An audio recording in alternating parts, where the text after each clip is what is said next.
Hello viewers, இன்றைக்கி நம்ம அரைச்சி விட்ட மீன் குழம்பு எப்படி செய்யலான்னு பார்ப்போம். ஃபர்ஸ்ட் வந்து ஒரு பேனில் நம்ம எண்ணெய் எடுத்துக்கலாம். இதில் நல்லெண்ணெய் எடுத்துக்கலாம், இல்லை கடலெண்ணெயும் எடுத்துக்கலாம். நாங்கள் இங்கே கடலெண்ணெய் யூஸ் பண்ணியிருக்கோம். ஸோ அது ஒரு 8 டேபிள் ஸ்பூன் அளவுக்கு கடலெண்ணெய் எடுத்தாச்சு. மீன் வந்து 1.5 கிலோ, அதனால் எண்ணெய் கொஞ்சம் எக்ஸ்ட்ராவே சேர்த்துருக்கணும்.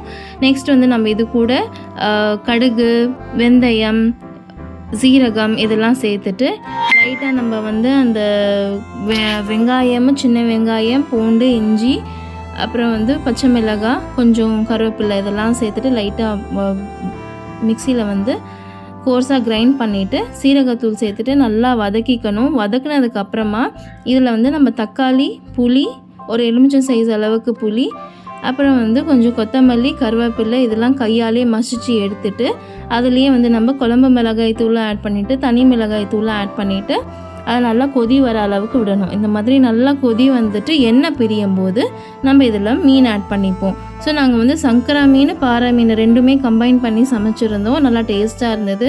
நீங்கள் இதை ட்ரை பண்ணி பார்த்துட்டு எப்படி இருந்ததுன்னு சொல்லுங்கள். அப்புறம் உப்பு வந்து தேவையான அளவுக்கு நம்ம ஆட் பண்ணிக்கலாம். இந்த எண்ணெய் வந்து நல்லா பிரிஞ்சு வந்திருக்கணும். ரொம்ப போட்டு கிண்டக்கூடாது. லைட்டாக மேலோட்டமாக மட்டும் லைட்டாக மிக்ஸ் பண்ணி விட்டுறணும். ஸோ நல்லா கொதி ஒரு 4லேருந்து 5 மினிட்ஸ்க்குள்ளே வந்து நம்மளுக்கு மீன் அந்த நல்லா வெந்து வந்துடும். ஸோ அதுக்குள்ளே வந்து நம்ம நல்லா கொதி வந்ததுக்கப்புறமா நம்ம கொஞ்சம் கொத்தமல்லி தழையை தூவிட்டு நம்ம இறக்கிடலாம். ஸ்டவ் ஆஃப் பண்ணிடலாம். ஸோ இது வந்து நம்மளுக்கு இன்றைக்கும் நல்லாயிருக்கும். ப்ளஸ் வந்து நம்ம நாளைக்கு இன்னும் வச்சு சாப்பிட்டா இன்னும் நல்லா டேஸ்ட்டாக இருக்கும். அந்த மீனோட ஃப்ளேவர்லாம் நல்லா இறங்கிட்டு நல்லா டேஸ்ட்டாக இருக்கும். இதை நீங்கள் ட்ரை பண்ணி பாருங்கள், எப்படி இருந்ததுன்னு சொல்லுங்கள். ரொம்ப ஈஸியான சிம்பிளான மீன் குழம்பு ரெசிபி. நான் இது வரைக்கும் செஞ்சதுலையே.